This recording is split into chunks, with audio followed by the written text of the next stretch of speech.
ভারত সরকারের সংস্কৃতি মন্ত্রকের অধীনে পূর্বাঞ্চল সংস্কৃতি কেন্দ্রের উদ্যোগে নেতাজি সুভাষচন্দ্র বসুর ১২৯তম জন্ম জয়ন্তী যথাযোগ্য মর্যাদায় পরাক্রম দিবস হিসেবে পালিত হল।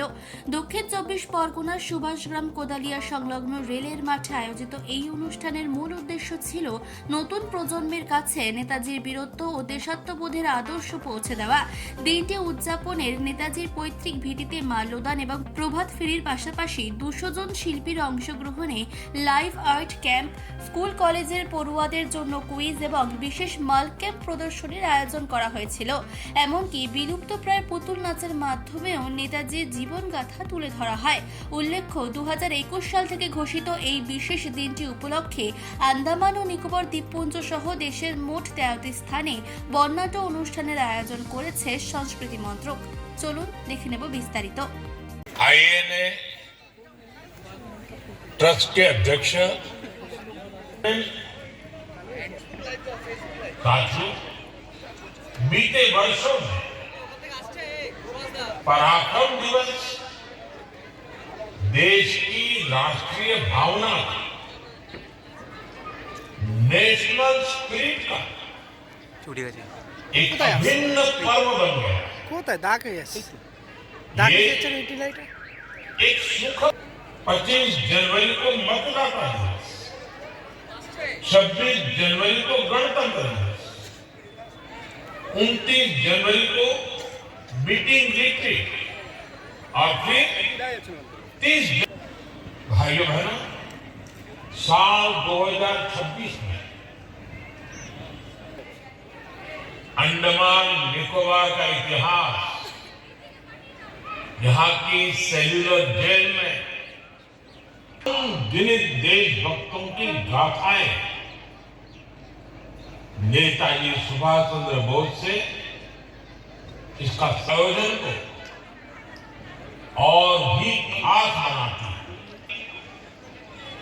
इस विश्वास का प्रतीक है कि स्वतंत्रता का विचार कभी भी समाप्त नहीं होता। আমাদের দেশের গর্ব, জাতির গর্ব, জাতিসত্তার পরিচয় নেতাজি সুভাষচন্দ্র বসু ১২৯তম জন্মদিবসে উপস্থিত হয়েছেন তার প্রতি শ্রদ্ধা জানানোর জন্য। আমি সবাইকে পূর্বাঞ্চল সংস্কৃতি কেন্দ্র তথা ভারত সরকারের সংস্কৃতি মন্ত্রকের পক্ষ থেকে আন্তরিক অভিনন্দন জানাই। আমরা ভারত সরকারের সংস্কৃতি মন্ত্রক ২০২১ সালে প্রথম ঘোষণা করি। ভারতবর্ষের মাননীয় প্রধানমন্ত্রী ঘোষণা করেন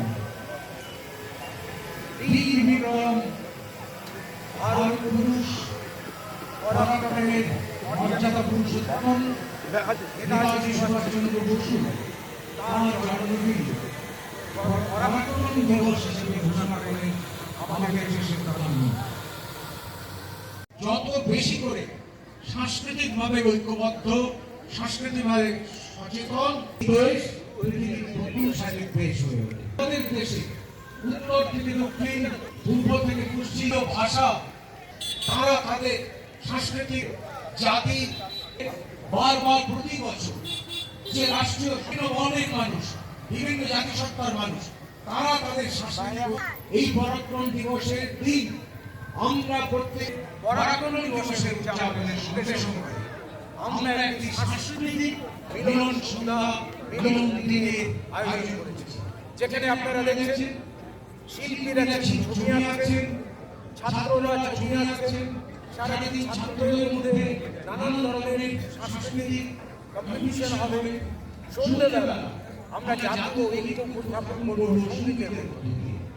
আমি অত্যন্ত ভারতীয় রেলের কাছে তারা তাদের সহযোগিতার হাত বাড়িয়ে দিয়েছেন আমাদের জন্য, বিশেষত সংস্কৃতি মন্ত্রকের জন্য। তাদের এই মাঠটি ব্যবহার করার সুযোগ আমি তাদেরকে সংস্কৃতি মন্ত্রকের পক্ষ থেকে অসংখ্য ধন্যবাদ জানাই। আমরা একটু পরেই যাব নেতাজির জন্মভূমিতে।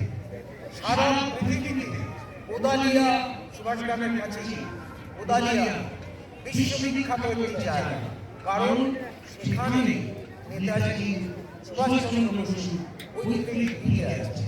আমরা একই সঙ্গে আজকে কটকে, যেখানে নেতাজি জন্মস্থান, সেখানে পরাক্রম দিবসের আয়োজন করেছি। একইভাবে মিরাটে উত্তরপ্রদেশে, যেখানে নেতাজি তার আইএনএ জড়িত বহু স্বাক্ষর রেখেছেন, সেখানে আয়োজন করেছি পরাক্রম দিবসে। মূল পরাক্রম দিবসের অনুষ্ঠান হচ্ছে আন্দামান নিকোবর দ্বীপপুঞ্জে।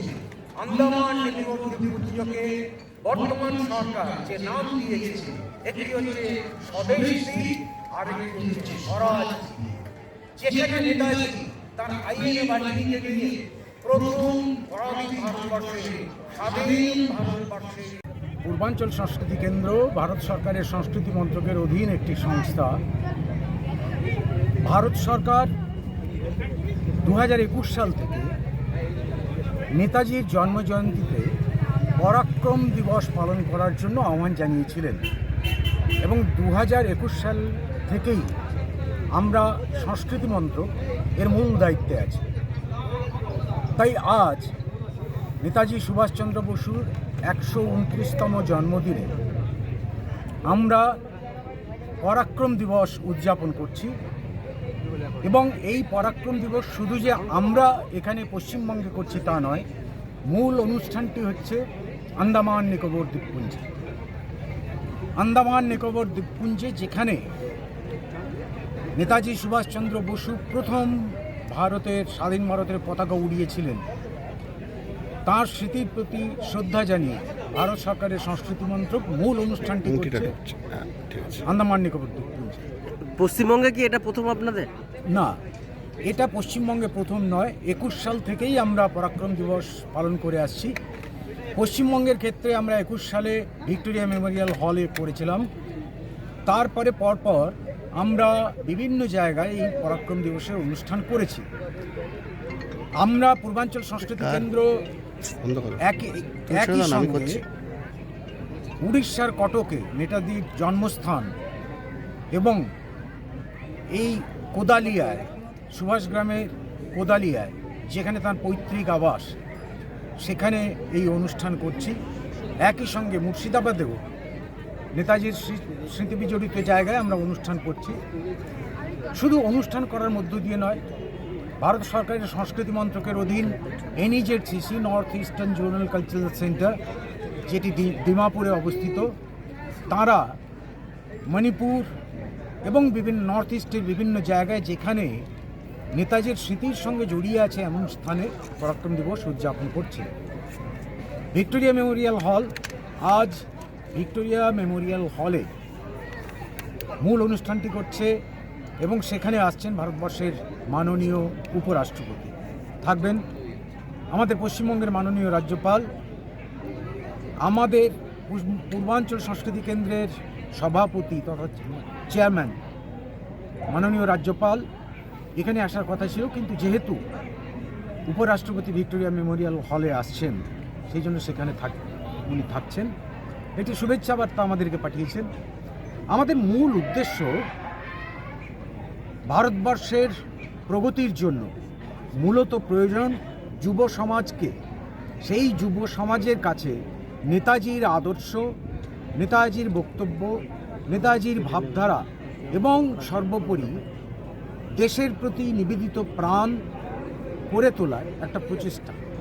কারণ পরাক্রম ভারতবর্ষ তখনই হবে যখন ভারতবর্ষের প্রতিটি নাগরিক বর্ণ বৈষম্য দূর করে, জাতিভেদ দূর করে, এইগুলো সমস্তভাবে জাগ্রত হবে। তাই যুব সমাজের কাছে আমাদের আহ্বান, আপনারা নেতাজির ভাবাদর্শে উদযাপিত হন। পরাক্রম দিবসে ভারতবর্ষের বিবিধতা, তাকে ঐক্যবদ্ধ করুন এবং সেই ঐক্যবদ্ধতা করার জন্য আমরা আজকে এখানে প্রায় 200 জন শিল্পী, তারা ছবি আঁকছেন। আমরা নেতাজির পৈতৃক নিবাসে গিয়ে নেতাজির মূর্তিতে, আবক্ষ মূর্তিতে মাল্যদান করেছি এবং এখন এরপরেই শুরু হবে স্কুল কলেজের ছেলেমেয়েদের অনুষ্ঠান। প্রায় 200 ছেলেমেয়ে আমাদের এই অনুষ্ঠানে অংশগ্রহণ করছেন।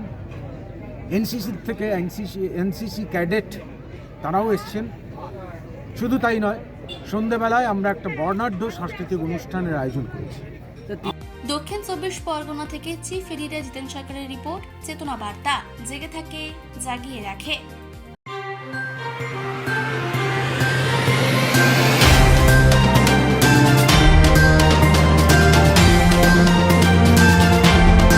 চেতনা বার্তা, জেগে থাকে, জাগিয়ে রাখে।